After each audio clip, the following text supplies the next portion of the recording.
Halo teman-teman, hari ini kita akan belajar sesuatu yang seru dan berguna. Kita akan belajar tentang arah mata angin dan bagaimana cara membaca denah. Yuk kita mulai. Nah, tujuan kita hari ini adalah yang pertama, mengenal arah mata angin, lalu menentukan arah sebuah tempat, dan kita bisa membaca denah sederhana. Nah teman-teman, ini dia isi pelajaran kita hari ini. Yang pertama, kita akan bahas dulu apa itu arah mata angin. Lalu, mengapa kita penting untuk mengenal 8 arah mata angin.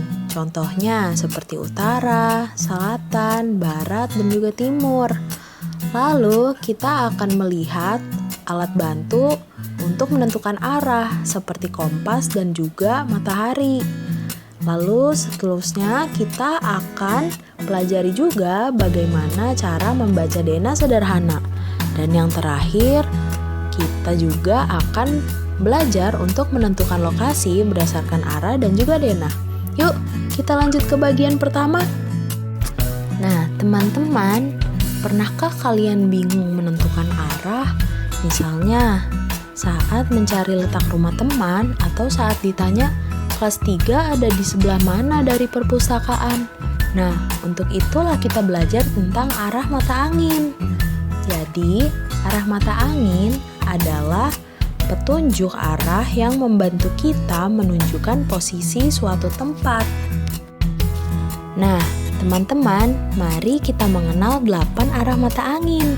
Arah utamanya ada 4, yaitu utara, selatan, timur, dan barat. Lalu ada arah di antaranya, yaitu timur laut di antara utama dan timur. Lalu ada tenggara di antara timur dan selatan. Lalu ada barat daya di antara barat dan selatan. Dan juga barat laut, yaitu di antara utara dan barat. Yuk, ucapkan bersama. Utara, timur, selatan, dan barat. Nah, teman-teman, berikutnya terdapat 2 cara untuk menentukan arah, yaitu dengan kompas dan matahari. Arah mata angin bisa kita ketahui dengan kompas, yaitu alat yang menunjukkan arah utara. Tapi, kalau tidak ada kompas, kita bisa loh lihat matahari. Nah, matahari terbit di arah timur dan terbenam di arah barat. Jadi, kalau kamu membelakangi matahari saat pagi hari, arah depanmu adalah arah barat. Di belakangmu adalah timur, kananmu utara, dan kirimu selatan. Teman-teman, arah mata angin itu berguna sekali loh. Dengan arah mata angin, kita bisa tahu letak suatu tempat, menunjukkan arah jalan, lalu membantu kerja alat transportasi, menentukan dan memperkirakan waktu, dan juga mengatur waktu perjalanan. Misalnya, saat kamu mencari ruang kelas, arah mata angin bisa membantu kamu tahu kemana harus berjalan, ke timur, ke selatan, atau ke barat. Jadi, arah mata angin membantu kita agar kita tidak tersesat. Nah, teman-teman, pernah lihat gambar seperti ini? Gambar ini namanya denah. Denah adalah gambar yang menunjukkan letak suatu tempat secara sederhana.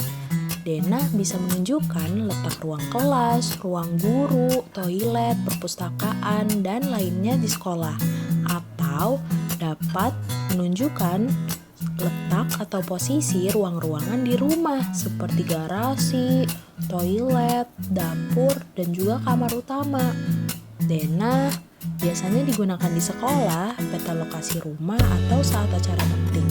Jadi, denah sangat membantu kita mengenal dan memahami lingkungan sekitar. Sekarang, yuk kita lihat bagian-bagian yang ada dalam denah. Yang pertama adalah judul, untuk mempermudah melihat tujuan dan juga isi.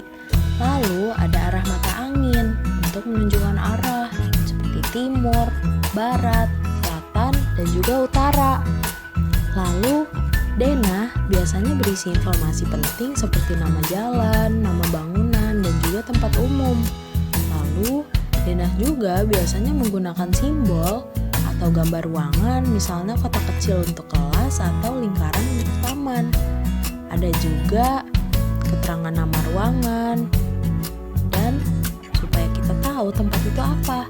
Semua bagian itu disebut komponen denah. Kalau kita tahu cara membacanya, kita jadi bisa paham denah dengan mudah.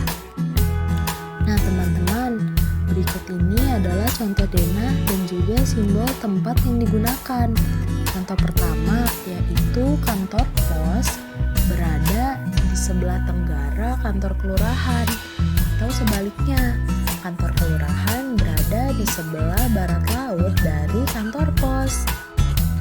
Nah, untuk menambah pemahaman kita tentang denah dan juga letak suatu tempat, contoh kedua yaitu toko pakaian berada di sebelah utara rumah Indra, dan sebaliknya rumah Indra berada di sebelah selatan toko pakaian.